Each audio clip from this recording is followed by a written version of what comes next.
Well, hello. It's exciting to be here today. I'm Neela Molgard. I'm the director of Launch Minnesota. It's part of Minnesota's Economic Development Agency, and I'm honored to be joined by Dr. Christine Beach. She's one of the Launch Minnesota Advisory Board members from St. Mary's University of Minnesota. And then after we share a little bit about the statewide perspective, you'll have the privilege of hearing from some Meg and Damala from Forge North, one of our 7 regional hubs in Minnesota. They are working hard to build a startup coalition in the vibrant Twin Cities. So let's get it kicked off here. Minnesota has a large history of being a place where good ideas begin and grow. We have a large concentration of Fortune 500 companies. In fact, we rank 4th nationally with Fortune 500s per capita. But as a state, we recognized we needed to do more to nurture the development of new technologies and startups. Since the global businesses of the future are the startups today, cities and states that are creating attractive environments for entrepreneurs are quickly distancing their economy from those that don't. And that is why in Minnesota, our governor, our legislators, and leadership from our state's economic development agency, along with the support of many of our private sector, established Launch Minnesota in 2019. Launch Minnesota is a statewide initiative creating an environment to support entrepreneurs and nurture tech startups, with a goal of fostering an innovation ecosystem across the state. Governments have the ability to fill gaps in the ecosystem that other organizations can't or aren't incentivized to fill. Often communities look to their own to support entrepreneurs, but Minnesota is helping to bring organizations and individuals together, leveraging funding and expertise to execute on 3 goals.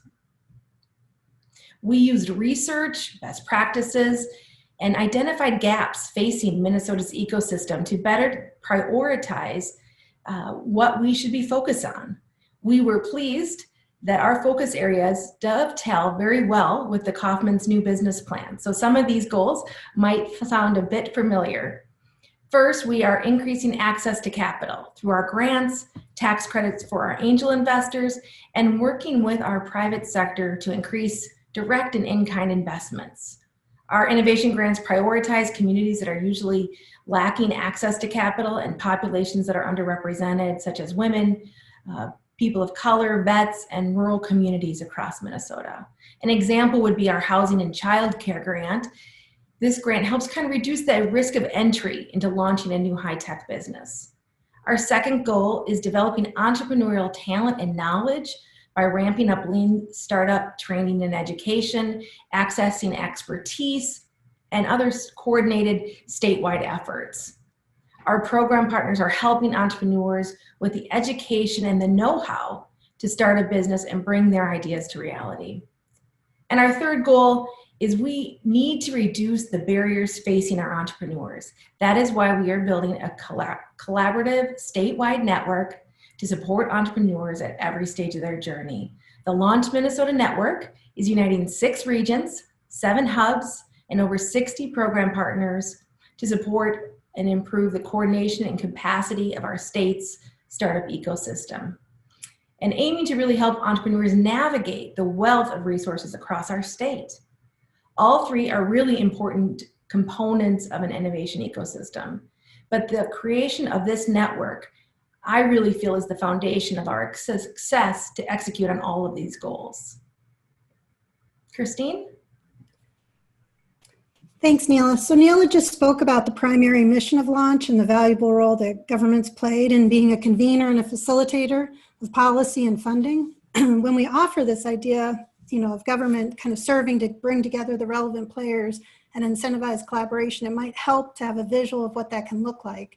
So as you can see on the map, we've divided the state into regions, and we've developed this hub and spoke kind of model of operation. So here's what we mean by that.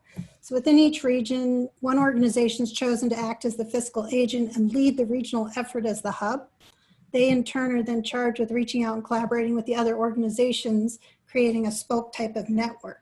The end result is a regional network of ecosystem organizations that work together.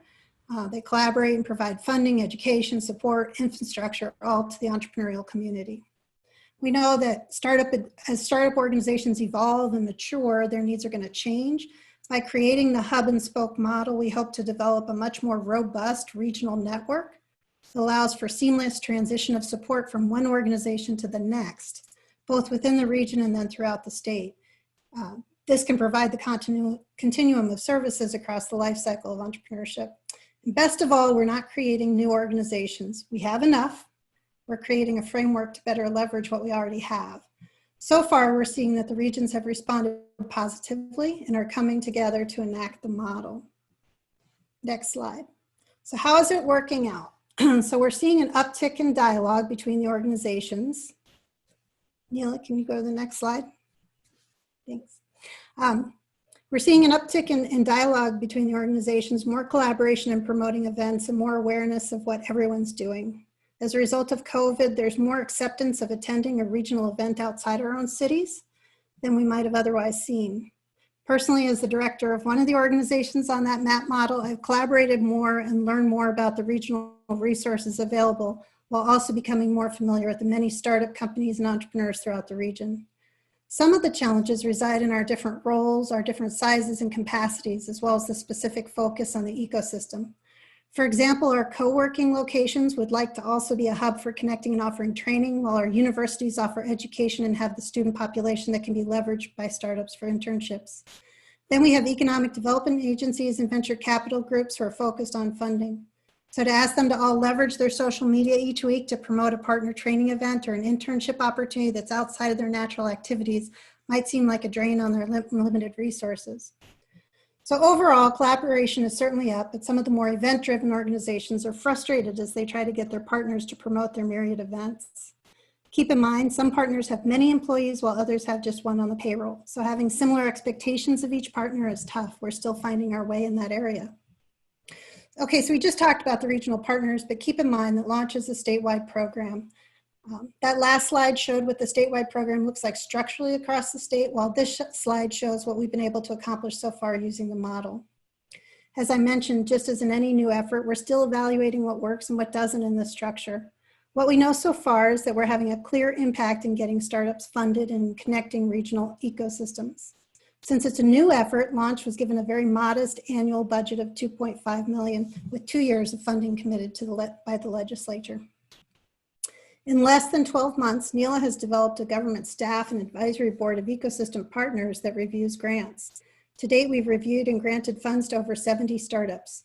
Those funds have been matched by private investment dollars, creating a solid private-public partnership. As a non-government participant, I'm really excited at how fast we've been able to move and get dollars in the hands of startups.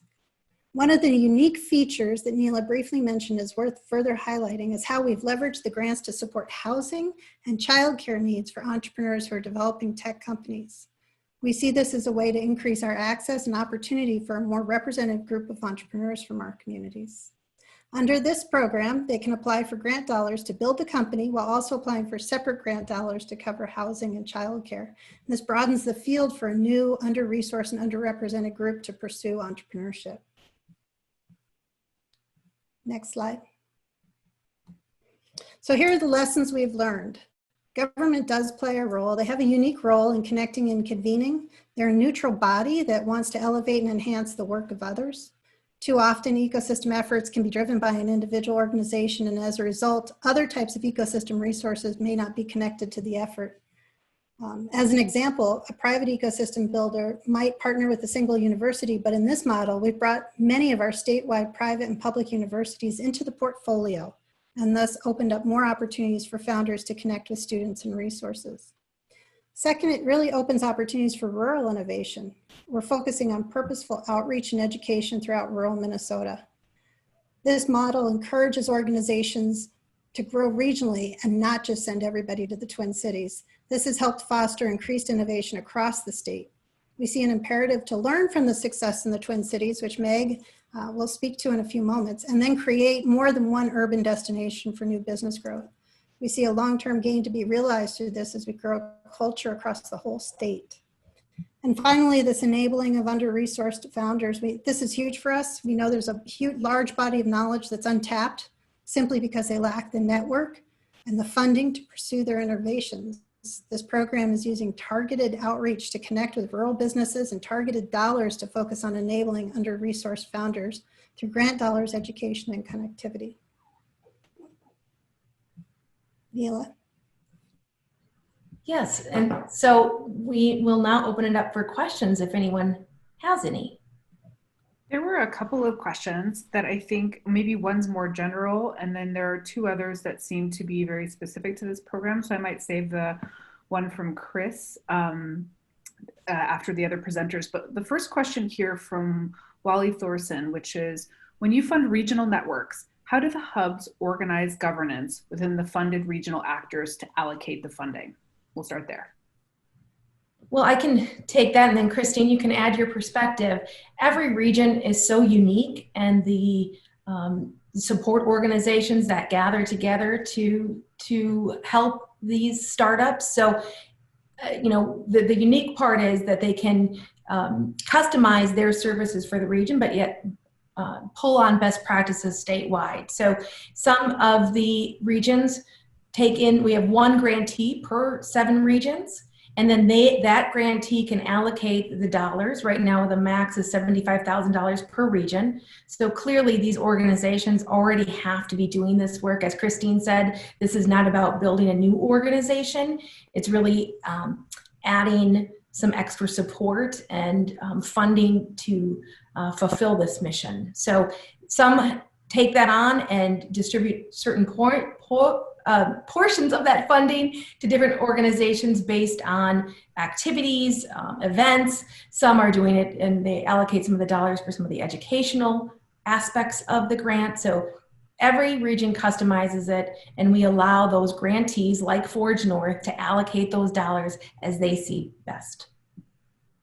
I can add that in the Southeast region that I'm a part of, the fiscal agent has chosen to give a monthly breakout of funding that is just for operational expenses, and then we can apply for grants within the grant to fund anything from equipment we need or support we need in order to help train entrepreneurs in the region. So in any given period of the grant, I might get monthly funding and then specifically educationally focused funding as well. Great. One other question I'll bring to your attention is a question from Demidayo, who asked, what role did, they said, I see a lot of educational institutions in your network. What role did they play in starting your ecosystem, and what roles are they currently playing? So I can take that if you want me. Go right ahead. So it really does depend on the organization. The University of Minnesota, especially the Twin Cities campus, plays a pivotal role in offering online resources that are accessed statewide. As a regional higher educational partner, my role has been often in offering training online for our entrepreneurs. So free training they can access in our region. Maybe that's on lean startup, maybe that's on design thinking. So we see ourselves as coming alongside. The other thing that we've done very effectively is leverage our students and their capacity for internships in startup organizations. And we just had a panel where we spoke to that yesterday, where we're creating these intergenerational teams for startup organizations. Fantastic. Just also from the statewide perspective, as we're creating this innovation ecosystem, higher ed has to be at the table. They're one of the key components alongside our corporate innovators, government, and our startup community. Fantastic. I'll just ask one very tactical question that was in the chat, which said, when you, following up on a previous comment, will Launch Minnesota be opening up applications for education grants again this fall? Yes, they will be opening again in October. Okay. Thank you both, Christine and Neela, for sharing more about Launch Minnesota. And then I will pass it over to our next presenters to share around the next initiative. Thanks so much. I'll get our slides pulled up here and we'll get started. Thanks, Meg. It's great to see some familiar faces here on the call, both from our region and from around the country. We've been to ESHIP a few times as a community, so it's good to see some faces. I wish we could be together in person this year, but not something that's currently happening.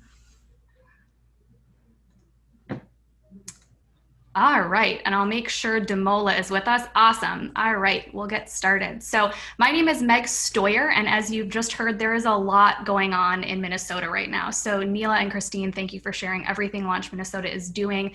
There's just so much wonderful activity. So Demola and I today will be diving more into Forge North, which is our regional effort focused on Minneapolis-St. Paul. So my name is Meg Stoyer, and I work for Greater MSP, our regional economic development partnership. So what we're gonna do is do a deep dive and sort of start at phase one in 2016 when this work around Forge North started as just an idea, and walk through exactly how we built this coalition from really a grassroots movement of eating chicken wings and having happy hour to the core of our region's economic development strategy. So we will dive right in, and it all started with people. And I think that's where a lot of our work starts. And so passionate people that believed entrepreneurship was a way to build wealth, to solve really big challenges, and to create change and impact in our community. And so Demola was one of those OG members of Forge North before it was called Forge North, along with Matt Lewis, who unfortunately can't be with us today. There's also a number of other faces on this screen that were involved in those early conversations and really grassroots community building and trust building before we had any sort of platform or coalition to speak of. Some of those folks are on the call today, so a shout out to all of you OG Forge Northers. And so what I'm going to do is ask Demola to share some of his perspective as a founder on that, what was happening in 2016 and what were we seeing and why was this momentum building around needing a platform to support entrepreneurship more broadly? Yeah, thanks, Meg. So my name is Demola Ogunnipe, and I'm one of the co-founders of a Twin Cities-based startup called Civic Eagle. And those two things are related. Civic Eagle's journey and the creation of Forge North and that journey. And just a quick little bit about Civic Eagle. We're a software platform for policy professionals and lobbyists, and we use artificial intelligence to help them track legislation and manage all of their policy work. And some of our customers, just to give you a better understanding, great organizations like Comcast, the Chan Zuckerberg Initiative, Fair Fight, March of Dimes, the Bipartisan Policy Center. And for us, starting the company in 2015, there's kind of like two versions of Civic Eagle. 2015 and 2018 was like Civic Eagle 1.0. We were trying to figure things out, literally had no idea what we were doing as first-time tech entrepreneurs. And then 2018 and beyond, where we've grown our team to 13 folks, where we're generating a bunch of revenue. We've raised $3 million. What's important to note is that it's not a coincidence that as Forge North has had the impact in the community that we've had, that Civic Eagle has benefited from that, right? The momentum from building Forge North starting in 2016 up until now is directly related and tied to our success as a startup. And in my involvement in Forge North as an OG member really started in early 2017, late 2016.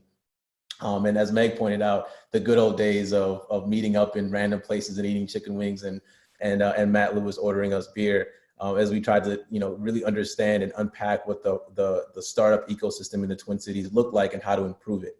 And it went from having 6 months or so, 8 months or so of meeting every few weeks and having these conversations, deep diving into the problems that existed in the Twin Cities, doing it in a collaborative way where there was diversity and representation at the very beginning, which was one of the things that was really critical, helped us to be able to put a structure around it in late 2017 to start building momentum in 2018. And again, our progress as a company, as Civic Eagle, is directly tied to that push, that momentum, that coalition building, that drive that we had as ecosystem builders, as Forge North members and Forge North, as Mike likes to put it, OG members.